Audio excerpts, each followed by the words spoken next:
प्रभु यीशु मसीह के नाम में आप सबको मेरा नमस्कार। यह मेरे हाथ में क्या है? जी हाँ, यह एक गिफ्ट है। गिफ्ट पाना हमको बहुत अच्छा लगता है और गिफ्ट देना भी। जब हमें गिफ्ट मिलता है या उपहार मिलता है तब हमें कैसा लगता है? बहुत खुशी होती है। मुझे तो बहुत खुशी होती है। फिर हम अंदाज़ा लगाने की कोशिश करते हैं कि इस उपहार के अंदर क्या है,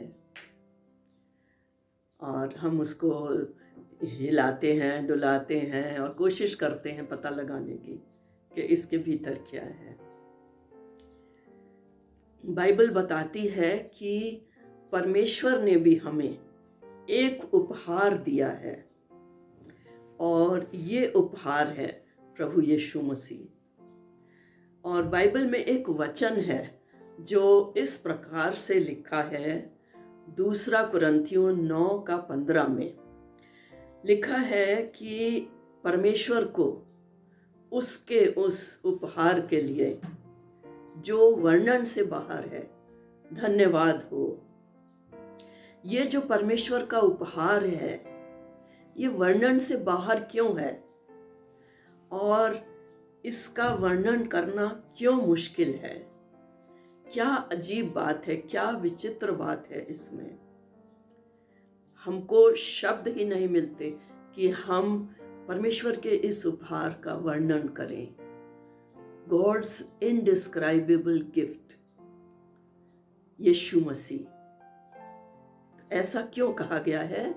चलिए हम कुछ समय तक इसी विषय पर मनन करते हैं और हम ये देखेंगे कि इस गिफ्ट या उपहार में क्या क्या ऐसी बातें हैं, विचित्र बातें हैं या क्या क्या खूबियां हैं जो परमेश्वर के इस उपहार यीशु मसीह को कहा गया है कि ये वर्णन से बाहर है। पहली खूबी इसकी है कि ये उपहार एक व्यक्ति है, कोई वस्तु नहीं है। साधारणतया जब हम उपहार देते हैं तो हम चीज़ें देते हैं, कोई चीज़ देते हैं, कोई वस्तु देते हैं। और यहाँ पर बड़ी अजीब बात है कि कोई वस्तु हमें नहीं दी गई, लेकिन उसके जगह पर एक व्यक्ति हमें दिया गया। परमेश्वर ने हमें कोई वस्तु क्यों नहीं दी? उसका कारण ये है कि वस्तुएं हमारी सबसे बड़ी समस्या का हल नहीं कर सकती। अक्सर हम वस्तुओं में अपनी खुशी, अपनी शांति ढूंढते हैं। हम बहुत शॉपिंग करते हैं और ढेरों ढेर चीज़ें खरीदते हैं और उनको जमा करते हैं। लेकिन प्रियो, उनसे मिली जो खुशी होती है वो क्षणिक होती है। कुछ समय में ही वो खुशी खत्म हो जाती है। हम मनुष्य की सबसे बड़ी समस्या क्या है? वो है पाप। और पाप की समस्या का समाधान कोई वस्तु नहीं कर सकती। इसलिए परमेश्वर को एक व्यक्ति यीशु मसीह हमें उपहार के रूप में देना पड़ा। हमारी जो पाप की समस्या है वो बड़ी गंभीर और आत्मिक समस्या है। हम इंसान स्वभाव से ही पापी हैं और पाप का बीज हमारे अंदर लेकर हम पैदा होते हैं और इसीलिए हम पाप करते हैं। और इस समस्या का हल किसी भी वस्तु, अच्छी से अच्छी वस्तु के द्वारा नहीं हो सकता। यदि वस्तुएं या चीज़ें हमारी पाप की समस्या का हल कर सकती तो परमेश्वर हमें कोई अच्छी सी वस्तु दे देता, कोई हमें अच्छा सा घर दे देता, अच्छी आलीशान महंगी कार दे देता, कोई इलेक्ट्रॉनिक की चीज़ दे देता। लेकिन नहीं, ये सब चीज़ें हमारी पाप की समस्या का समाधान नहीं कर सकती। इसलिए परमेश्वर को एक व्यक्ति यीशु मसीह उपहार के रूप में हमें देना पड़ा। दूसरी खूबी इस उपहार की है कि यह व्यक्ति मनुष्य होते हुए भी परमेश्वर है। यीशु मसीह मनुष्य थे या परमेश्वर थे? जी हाँ, यीशु मसीह पूरी तरह मनुष्य थे और पूरी तरह परमेश्वर थे। 100% मनुष्य और 100% परमेश्वर थे। हम इस बात को कैसे कह सकते हैं? परमेश्वर के सारे गुण प्रभु यीशु मसीह में विद्यमान थे। जैसे प्रभु यीशु मसीह सर्वज्ञानी थे, उन्हें पता लग जाता था कि लोग अपने मनों में क्या सोच रहे हैं। उनका प्रकृति के ऊपर अधिकार था, उन्होंने आंधी तूफान को डांट कर शांत कराया। बीमारियों के ऊपर अधिकार था, दुष्ट आत्माओं पर अधिकार था, और यहाँ तक कि मृत्यु और जीवन के ऊपर भी अधिकार था। कई मुर्दों को उन्होंने जिंदा किया, और सबसे बड़ी बात, पाप क्षमा करने का भी उनको अधिकार था। ये सारे गुण परमेश्वर के हैं जो प्रभु यीशु मसीह में वर्तमान थे। क्या प्रभु यीशु मसीह मनुष्य थे? हाँ, उनको भूख लगती थी, वो खाना खाते थे, पानी पीते थे, थक जाते थे, वो सोते थे, उन्हें दुख होता था। लाजर की कब्र पर वो रोए भी। और बाइबल बताती है कि प्रभु यीशु मसीह परमेश्वर को प्रकट करने के लिए आए थे, और इसीलिए यीशु मसीह ने खुद कहा यूहन्ना 14:9 में कि जिसने मुझे देखा उसने पिता को देखा, मैं और पिता एक ही हैं। और ये दूसरी खूबी है इस उपहार की जो परमेश्वर ने हमें दिया, कि ये उपहार मनुष्य होते हुए भी परमेश्वर है।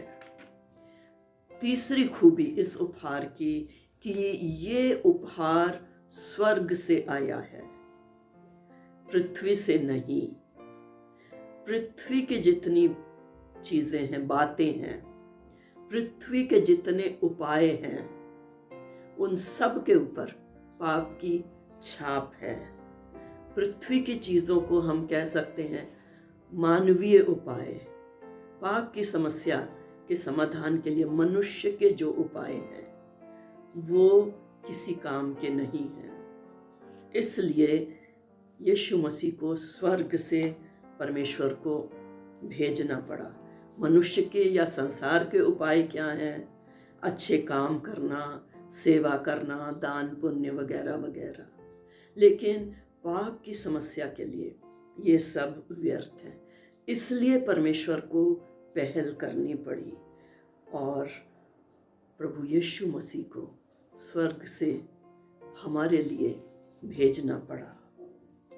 अगली खूबी इस गिफ्ट या उपहार की है कि ये उपहार परमेश्वर ने ऐसे लोगों को दिया जो इसके योग्य नहीं थे। जनरली हम उनको उपहार देना पसंद करते हैं जो लोग हमें अच्छे लगते हैं, जो लोग हमारे करीब होते हैं, और जिन लोगों से हम प्यार करते हैं, उन्हें पसंद करते हैं। हम अपने परिवारजनों को, मित्रों को उपहार देते हैं। लेकिन जो लोग हमें पसंद ना हो, जो हमारे विरोधी हों या हमारे शत्रु हों, उनको तो हम उपहार देने का सोचते भी नहीं हैं। हमें लगता है कि उनको उपहार देना नहीं बनता है। मनुष्य की ये दशा थी। बाइबल बताती है कि यीशु मसीह को जानने से पहले हम परमेश्वर से दूर थे, उसके बैरी थे, उसके विरोधी थे। इफिसियों 2:3 में लिखा है। और परमेश्वर ने ये प्रभु यीशु मसीह का उपहार हमको दिया जो उससे दूर थे, उसके विरोधी थे। हम डिजर्व नहीं करते थे। ऐसे लोगों को परमेश्वर ने ये तोहफा दिया। ये सिर्फ परमेश्वर की अपार दया और अनुग्रह को दर्शाता है। अगली खूबी इस उपहार की है कि इस उपहार में बहुत सारे विरोधाभास हैं, यानी कॉन्ट्राडिक्शंस हैं। परस्पर विरोधी बातें इस उपहार यीशु मसीह में पाई जाती हैं, जैसे वो खुद सृष्टिकर्ता होके अपनी ही सृष्टि में आ गए। वचन में लिखा है, सारी सृष्टि की रचना यीशु मसीह के द्वारा हुई और बाद में वो एक नन्हे बालक के रूप में अपनी ही सृष्टि में आ गए। असीमित परमेश्वर सीमित हो गया और हम एक गीत गाते हैं, तेरी कुदरत की ये शान, खुद ही दाता खुद ही दान। देने वाला भी वही है और उपहार भी वही है, दान भी वही है। इस संसार पर राज्य करने वाला मनुष्य की दया पर है, एक नन्हे शिशु के रूप में। और फिलिपियों 2:5-10 में बताया गया है कि उस महान परमेश्वर ने अपने को खाली कर दिया, शून्य कर दिया, मनुष्य बना और मनुष्य में भी जो सबसे नीचे है, गुलाम दास का रूप धारण किया। कितने सारे कॉन्ट्राडिक्शंस हैं इस उपहार में। जो मुर्दों को जीवन देने वाला, वो क्रूस पर अपनी जान दे रहा है। कैसा विरोधाभास है। प्रभु यीशु मसीह का सारा जीवन ही विरोधाभासों से भरा हुआ है और समझ पाना कठिन होता है। इसीलिए कहा गया है, ये उपहार वर्णन से बाहर उपहार है। और अंतिम खूबी जो परमेश्वर के इस उपहार की है, वो ये है कि ये उपहार एक सिंगल वस्तु नहीं, लेकिन इसमें हमें पूरा पैकेज मिलता है। जब प्रभु यीशु मसीह इस उपहार को हम अपनाते हैं, बहुत सारी चीज़ें हमारी हो जाती हैं। जैसे हमें पापों से क्षमा मिलती है, हम परमेश्वर के बेटे और बेटियां बन जाते हैं, स्वर्ग में हमारे लिए स्थान होता है और हमेशा की जिंदगी, कभी ना खत्म होने वाला जीवन हमको मिलता है। और परमेश्वर पवित्र आत्मा हमारे भीतर रहता है, हम परमेश्वर का मंदिर बन जाते हैं।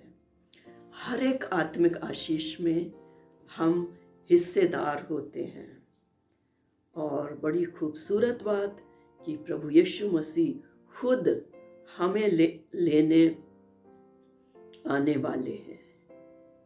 पूरा का पूरा पैकेज हमें इस उपहार में हासिल होता है। प्रियो, जब कोई हमें उपहार देता है तो हमारा प्रत्युत्तर क्या होता है, हमारा रिस्पॉन्स क्या होता है? हम उसको धन्यवाद देते हैं और आगे बढ़ के उसको ले लेते हैं।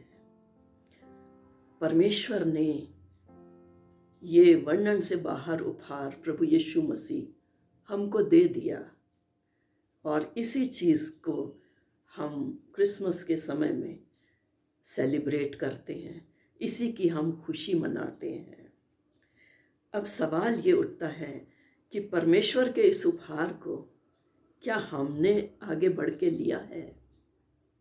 अगर मैं ये उपहार आपको दूं और कहूं ये आपके लिए है, आपके लिए है, लेकिन ये आपका तभी होगा जब आप आगे बढ़ के इसको ले लेंगे। और प्रियो, यही हमें परमेश्वर के उपहार के साथ भी करना होता है।